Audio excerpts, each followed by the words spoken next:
Good morning and welcome to our spring cleaning naturally workshop. This is day 0, actually gathering your supplies. But I want to make sure that you have everything in place that you need to start making your natural cleaners this upcoming week. I'll give you the weekend to get things together. I like to practice what we call mise en place, which is in French for everything in its place. That's what we do when we're making a recipe. It also helps us when we're cleaning. I'm not really organized by nature, but it helps me to make sure I have everything all together. So I'm going to run through what I use to make my natural cleaners. Most of them are fairly inexpensive, and some of the supplies that you'll need to put everything together. So I'm going to start on the far left with my Superpower Cleaning, which is baking soda. And I buy this in the 13.5-pound bag. We use it up pretty fast. I can buy that usually at Sam's. I'm sure at a Costco or something like that you can also find it. If not, you can find it in the baking section of your store.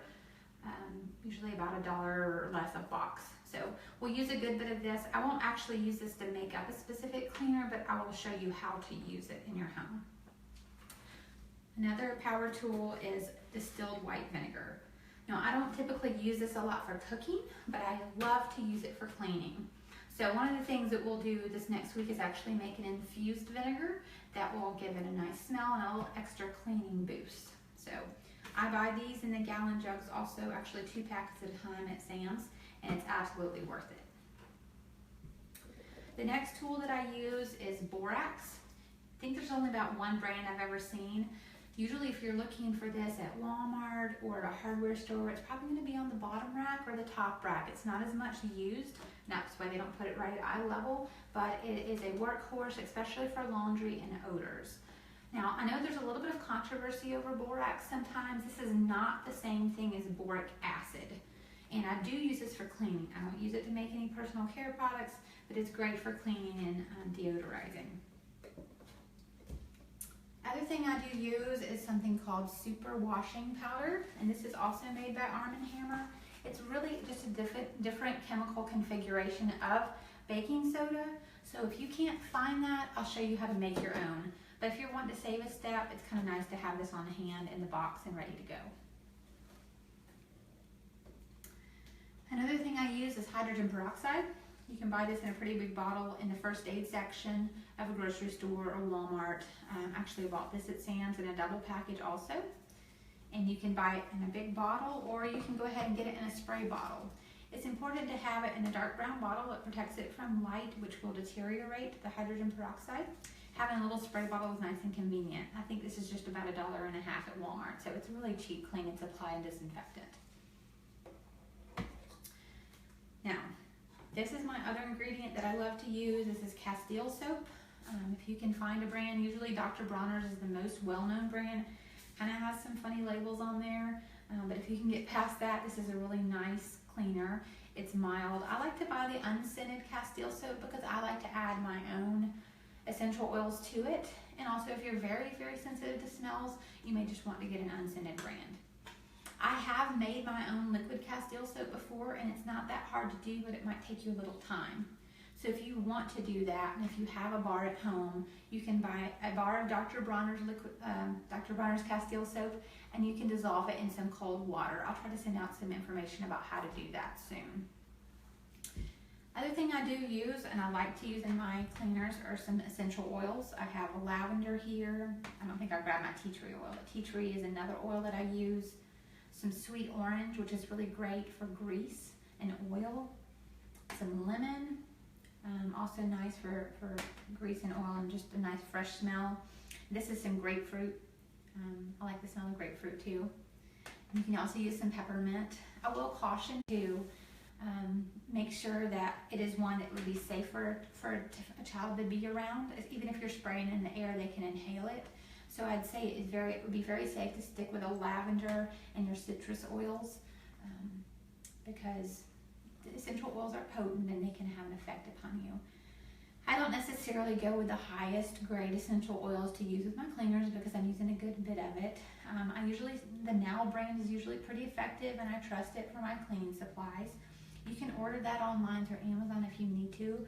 But I've even found that my local Kroger is starting to carry some essential oil brands. I think the Aracassia brand on their shelves.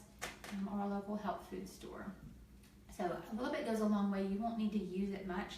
And if you're just starting out, just pick one or two that you want to use. I would definitely say pick up a tea tree oil and maybe an orange or a lemon essential oil. Those are two that you really can use multi-purpose wherever. Or a lavender if you can't stand the tea tree oil. Those will have some good properties to it. Now, if you have hard water, which we do, we live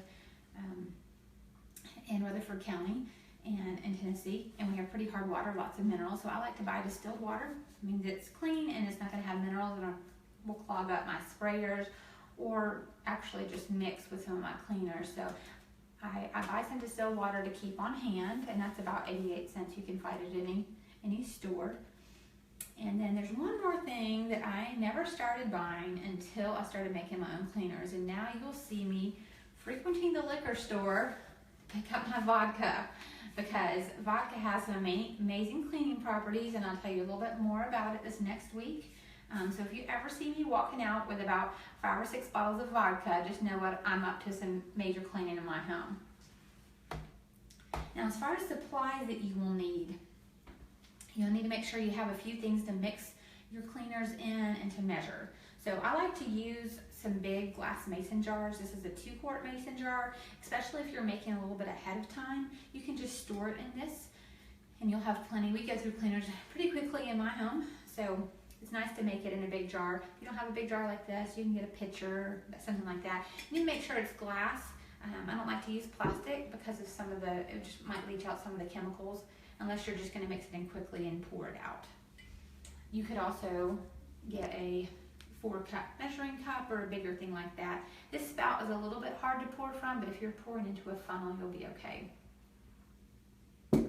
I like these little Anchor Hocking measuring cups. These measure ounces at a time, and these little triangular shaped pouring spouts are very nice to be able to pour straight from there into a spray bottle. So I found these at Walmart. They might not be at every Walmart, but they're Anchor Hocking brand, and they're very helpful. And then make sure you have a funnel. You can find this about any store, but you want a funnel that will fit into the neck of your spray bottle. And a spray bottle is another thing. You need to have 2 or 3 of these for this week. Maybe at least if you buy a package at Sam's or something in the cleaning supply section, they'll come 6 to a package, so you should have plenty. So if you're going to go great guns and make a lot of cleaner, if you want some for every bathroom, then you can go ahead and buy a few. If you cannot find spray bottles somewhere, usually even check the Dollar Tree or something like that that will have a spray bottle you can use.